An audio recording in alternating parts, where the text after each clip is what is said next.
All right, we're back on Morning Line. Final segment with our guest, malpractice attorney Clint Kelly. We'll have his contact information at the end of the program if you want to reach out to him. Sometimes people don't like to call in on air. Why? I don't know. We're friendly. Come on. Takes guts to call in. You ever call into a call-in show ever? No. I've done it for Sports Talk before and some other shows, and while you're waiting on hold, it's a little nerve-wracking. It shouldn't be, because we're friendly. Well, I'm too busy. I'd want to listen to the radio while I talk. I can't do that. So. Exactly. Then you get your feedback. Yeah. All right, let's go to Tom. Tom, good morning. Good morning. Hi, Tom. How can we help you? You don't intimidate nobody, Nick. Oh, yeah, of course not. What am I saying? You're right. Oh, Lan. Well, what's up, Tom? Can you get a malpractice, not against the lawyers, but the nurses that was taking care of you? Oh, absolutely. Sure. A nurse is a health care provider. They fall within the Medical Malpractice Act. So, and I've had many cases where the negligence was on the part of the nurse. And the hospital, if it's in a hospital setting, is responsible for the nurse's conduct, and therefore the hospital would be liable for any injury that was caused by the nurse. Yeah. Well, back in October, I was airlifted to UT Medical Center, and for recovery, because it was closer to home, they sent me to Select Hospital there in Nashville. And the nurse, my wife, and my suitcase and everything, well, I had a pill bag in my suitcase. They always ask what you're taking. I can't remember it all, so I carried my bag. Some of the medicine was my daughter's, some of it was actually my wife's. Well, she goes through my pill bag, opens my suitcase, takes that pill bag out, accuses me of taking that medication. Well, she took it, and then that next 3 days, I tell you what, and they even took a urine test on me because she accused my wife of bringing alcohol in for me to drink. I don't drink, and my wife don't neither.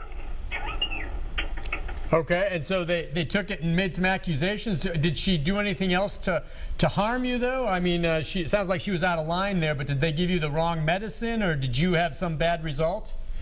No, it was just like standard of care. I was supposed to be getting therapy. I never got therapy those last 3 days because I was having problems with my legs, and I never saw a therapist again.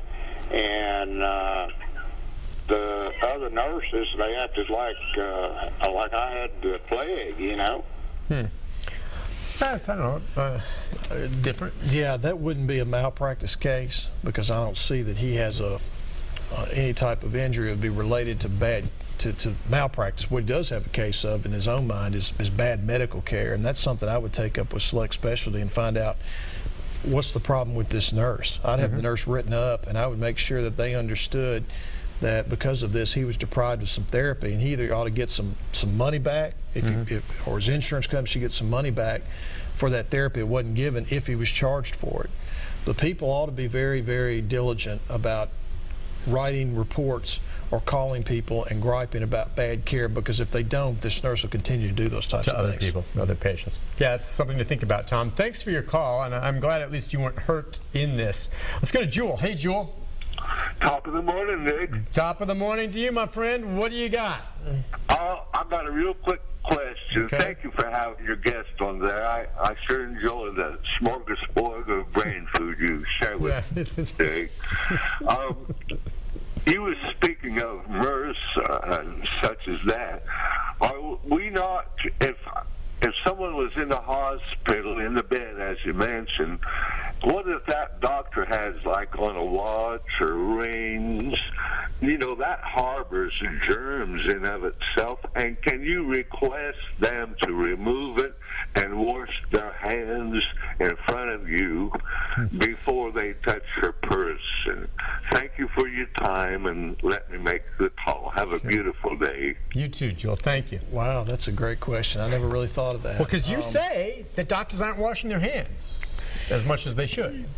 Well, here's the thing. It depends, I guess, on when. If Jewel's being wheeled into the OR suite and he's already been given medication to relax him in advance of the anesthesia, by the time the surgeon comes in to do the work, Jewel's out.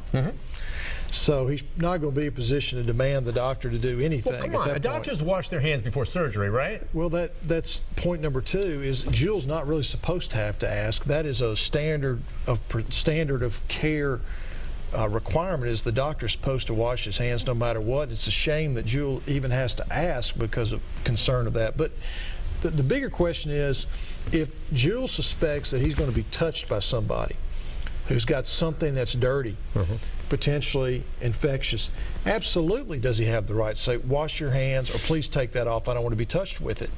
And if that doctor or nurse refuses to comply, Jill has every right to say, don't touch me. Go get somebody else. You don't have to put up with that if you sense that someone is coming at you who's infected. And if worst case scenario, if you have to, leave. Go find somewhere else to go if you need to get your care. But isn't it amazing that we sit here and have to have this discussion? I know. Well, but most of us don't know this unless we listen to you.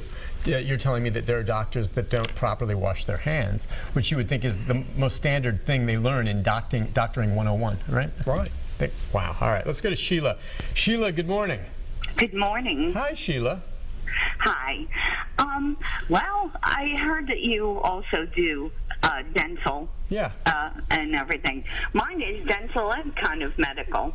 I went in last February 2nd due to I have hepatitis or had, and it was affecting my liver, my gums, and everything because we don't have dental these days or can't afford. And I saved up enough money to go get my teeth cleaned and had the dentist look at the x-rays and everything, and he said I had an exposed nerve on one of my teeth that was causing so much pain. So I paid for the surgery. They scheduled me for the following day, and I had paid for anesthesia. Now, they didn't specify how it would be done. I just made sure. I says, I'm very nervous. I have anxiety. I says, am I going to be knocked out? And they were like, oh, you'll know absolutely nothing. Well,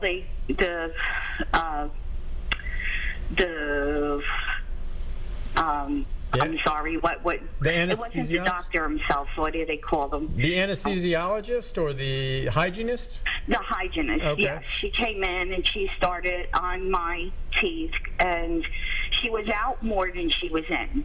And they had started the procedure. Now, they gave me a pill to take in the morning before I went there, and then they gave me another pill when I got there. And when the procedure started and everything, we went on for about, 45 minutes there, and she'd disappear and come back in like 10 minutes or whatever. When she got to the top part of my tooth, which is not where the exposed nerve, because they were supposed to pull this tooth as well. Yeah. I started complaining. I was like, I says, I'm sitting up this way. My neck is hurting me really bad and everything. I says, is there something we could do? And she says, well, I can give you a rolled up towel. They put it behind my neck, and we tried to proceed with what was going, the cleaning. When she got to the top part, there was deferred pain from these exposed nerves. And I kept telling her, I says, this is hurting too bad. I says, I can take a lot of pain. I've been diagnosed with MS and fibromyalgia, but I can't take what you're doing up there. She said, well, I don't know what we can do for you, She says, I can have the dentist come in and we can speak with him. And he says, well, I really don't like to do this. I don't even know. Basically, he didn't know why I was still conscious. And I told him, I says, my anxiety causes, I've been on medications years ago, very strong medications for the anxiety. I says, I guess I'm so stressed I can't relax. Wow. So he said, well, I hate to do it. And he gives me another pill. They wait a few minutes and whatever, and she goes back and she tries to do this and that quadrant again. Hey, Sheila, real quick, because we're going to be up against it. Can you? And Clint may be able to get back in touch with you later to follow up. But can you tell us what was the negative result? What happened? You're saying that you got messed up. Real quick, because we only have a couple minutes. The negative results is I wound up having to walk out of the dentist office because of the pain. A week later, he was going back in to do IV again, getting recertified. Instead of them waiting, they didn't. I wound up in the hospital 2 weeks later with a blood clot that went into my foot, and now I have no feeling in my foot. I can't get medical care for this. And you think and I was in related? the hospital, and it. Oh, okay. And you think it may be related to the dentist visit? What happened to your foot? Absolutely. Okay. Well, hang tight on this. And listen, we're going to get a pen and paper. We'll have the number for Clint's office as well to follow up. But I know you couldn't get all the details there. But hang tight right there. All right, Sheila? Yeah, I'm having trouble connecting A to B on that. It certainly sounded like the sedation part of this failed, because typically sedation dentistry, they will give you something, typically an IV to knock you out. Man. Yeah. That pill she's taking is probably Halcyon. That's an anti-anxiety drug, and then they'll knock you out when they do the procedure. It doesn't sound like she got knocked out, but I can't put 2 and 2 together here and make 4 with that leading to a blood clot in the foot, because the procedure is not going to last that long. She wouldn't be immobilized long enough for this. So I don't know how to answer. Yeah, it's that tough. question. We had to cut her off before you could question her. But anyway, again, if she's not sure, she can run it by her receptionist, or is it a nurse that is? When you call, I've met her. Again, Nurse Kathy. That's right, Kathy. She's nice. So if you want to follow up, at least you can call, and Kathy will ask the questions, and it goes to the blood clot issue and all of that. She did say it happened back in February, so at least she's within the year. The window of statute of limitations. Anything else? Any parting shots, Clint, my friend? No, just make sure that you have somebody in the hospital with you at all times to make sure that maybe you have to have family members or friends come in shifts, but make sure someone is there with you in the hospital to ask questions. Anytime you're going to get medicine, anytime a treatment's going to be proposed, ask the tough questions to get the answers, because you may make the difference between a patient, whether it's your relative or your friend, living or dying because of a medical mistake. Because of you, I've had this conversation with my wife, and I've said, if I'm unconscious, I'm in the hospital, honey, you're there, and you're questioning everything they do. Don't get in the way, be respectful, but ask why? Because of you, and that's my way. Clint, good seeing always a pleasure, my friend. Have a great holiday if I don't see you between then, and we'll see you in the new year for sure. If I don't see you before then. Listen, when we come back right after this, I'll have his contact information. Stay with us, everyone. We'll be right back.